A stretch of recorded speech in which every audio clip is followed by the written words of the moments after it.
बिस्मिल्लाहिर्रहमानिर्रहीम। अस्सलाम वालेकुम। उम्मीद है आप ठीक होंगे, खैरियत से होंगे। तैयब बलोच आपकी खिदमत में हाजिर है जी। मैं इस वक्त मौजूद हूँ सुप्रीम कोर्ट में ही, और मेरे अकब में जो है वो पीडीएम का धरना चल रहा है। लेकिन आज जो हम अभी गुफ्तगू करने लगे हैं वो सुप्रीम कोर्ट में पंजाब से मुतल्लिक जो इंतखाबात का हुक्म था उस पर इलेक्शन कमीशन की नजरसानी दरख्वास्त का अहवाल जो है वो आप तक शेयर करना है, और साथ साथ जो मौजूदा हालात पैदा हो चुके हैं उस हवाले से भी गुफ्तगू करेंगे। लेकिन सबसे पहले मैं आपको सुप्रीम कोर्ट की कार्रवाई का बताता चलूँ कि चीफ जस्टिस उमर अता बंदियाल की सरबराही में जस्टिस मुनीब अख्तर और जस्टिस एजाजुल एहसन पर मुश्तमिल सुप्रीम कोर्ट के 3 रुकनी बेंच ने जो है आज समाअत शुरू की। तो इलेक्शन कमीशन की जानिब से कहा गया कि हमने नजरसानी दरख्वास्त दायर किया है, लेकिन इसके साथ साथ अटारनी जनरल भी वहाँ पर मौजूद थे और तहरीक इंसाफ के वकील अली जफ़र भी वहाँ पर मौजूद थे।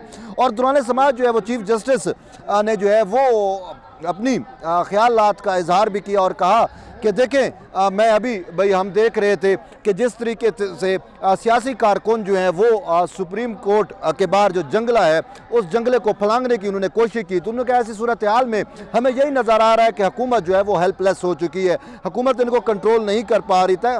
तमाम उन्होंने कहा कि इस वक्त तमाम सियासी शराकतदारों को चाहिए कि वो मिल बैठ कर जो है वो इस मामले का हल निकालें। चीफ जस्टिस ने कहा कि हमें अपनी आईनी जिम्मेदारियां निभाने से कोई नहीं रोक सकता।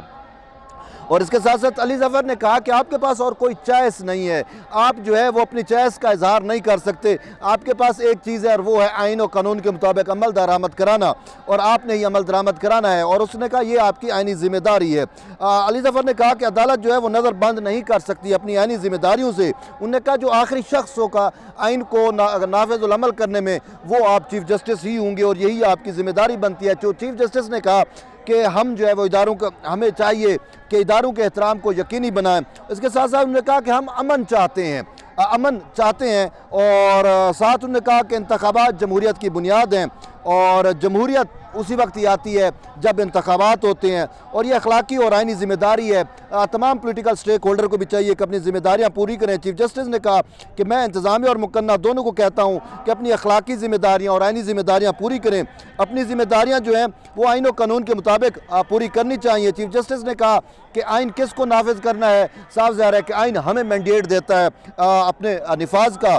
इसके साथ अली जफ़र ने कहा कि मुज़ाकरात का अमल भी शुरू हो रहा था, और शुरू था, पहला राउंड हो चुका था, लेकिन अब सूरत हाल मुख्तलिफ तब्दील हो चुकी है। उन्होंने कहा तहरीक इंसाफ की जो 3 रुकनी कमेटी थी उसके 2 अरकान जो हैं वो अभी भी जेल में है, कैद में है, तो ऐसी सूरत में कैसे हो सकते हैं मुज़ाकरात।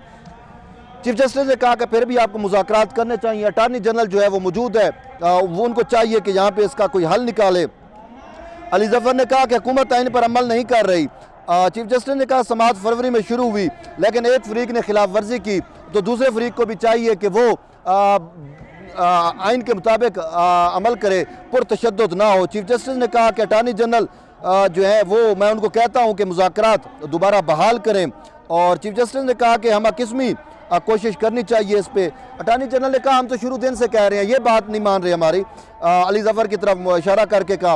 फिर वो 9 मई वाला वाक़या भी जिक्र हुआ, तो अटारनी जनरल ने कहा हम कितनी मरतबा कह चुके हैं कि वो ऐसा नहीं होना चाहिए, लेकिन उस 9 मई के फैसले के 9 मई को जो हुआ उसके बाद जो कुछ हुआ वो भी आपके सामने है, जिस तरीके से सरकारी इमलाक को नुकसान पहुँचाया गया। लेकिन चीफ जस्टिस इस पर जो है वो नहीं जाना चाह रहे थे, क्योंकि उनको पता था जो कुछ उन्होंने किया है, जिस तरीके से बंदियाल साहब ने घड़ियाल को रिवर्स करने की कोशिश की है वो भी उनके सामने, अवाम के सामने है। और इसी वजह से आज ये धरना इसी जो बैठा हुआ है यहाँ पे जो पीडीएम के लोग बैठे हुए हैं वो भी इसी वजह से आए हैं। अभी मैं तकरीरें सुन रहा था, वो भी यही कह रहे थे कि चीफ जस्टिस उमर अता बंदियाल जो है वो फरीक बन चुके हैं।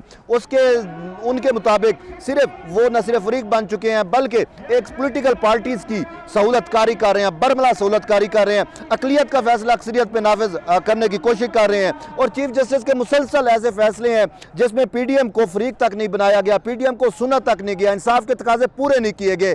तो ऐसी सूरत हाल में हमारा ये हक बनता था कि हम आए और इनके सामने बैठें और अपना आइनी और कानूनी जो हक है एहतजाज का उसके मुताबिक हम अपना जो है एहतजाज भी रिकॉर्ड कराएं।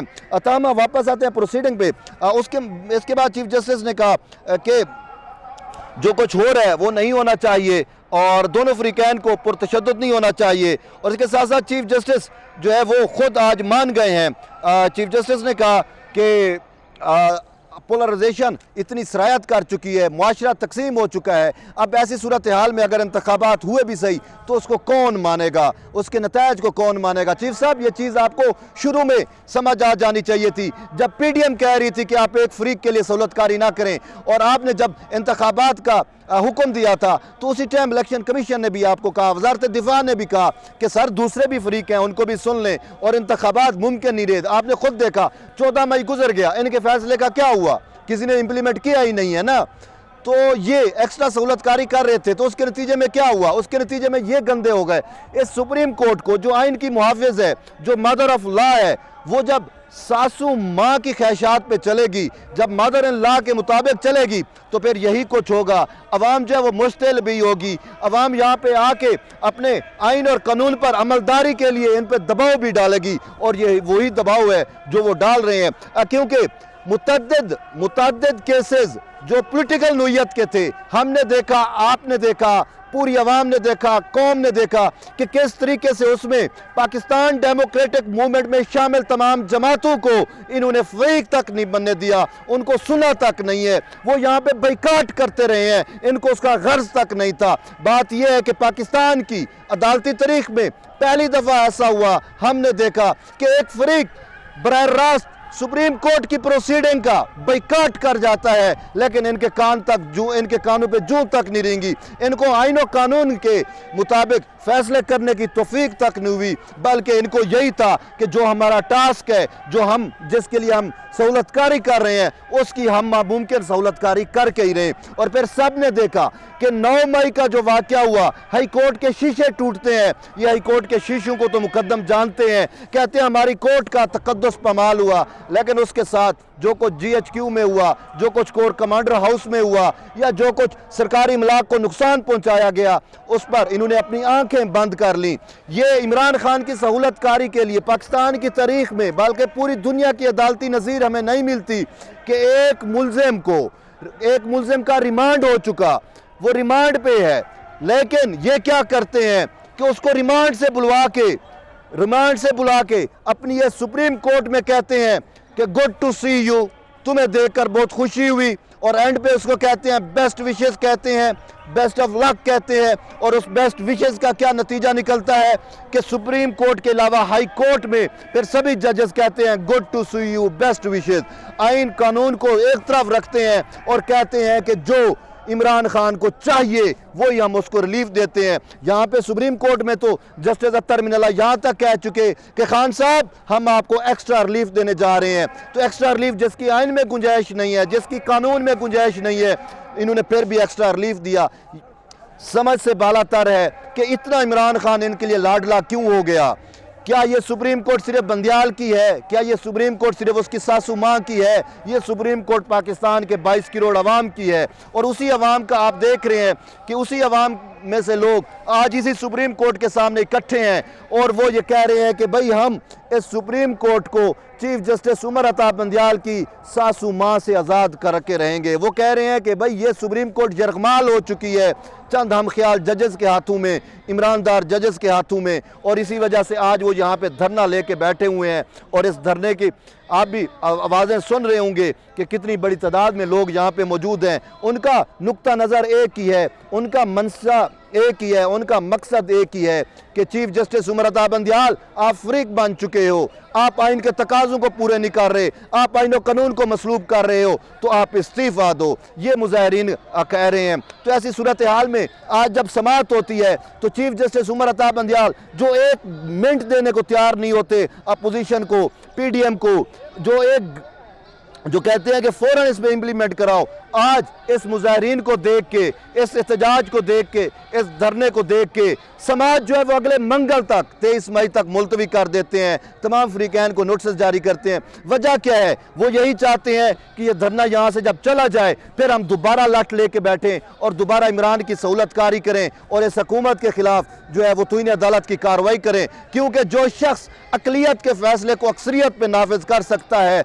जो शख्स आइन और कानून को अपनी सासू माँ की ख्वाहिशात के मुताबिक मसलूब कर सकता है, वो कुछ भी कर सकता है। तो इसी वजह से अब डिपेंड ये करता है कि ये जो मुजाहिरीन बैठे हुए हैं ये कब तक बैठते हैं। हम तो यही चाहते हैं कि जब तक बंदियाल जो है वो कफारा अदा नहीं करता, जब तक वो अपने गलत फैसलों को वापस नहीं लेता, तब तक ये अवामी दबाव उन पर कायम रहना चाहिए। बहरहाल एट दी एंड यही है कि जुड़े रहिए तैयब बलोच के साथ। मिलते हैं एक दोबारा वीडियो में। थोड़ी देर बाद हम इन मुजाहिरीन के पास जाएंगे और देखेंगे और आपको बताएंगे कि ये क्या चाहते हैं और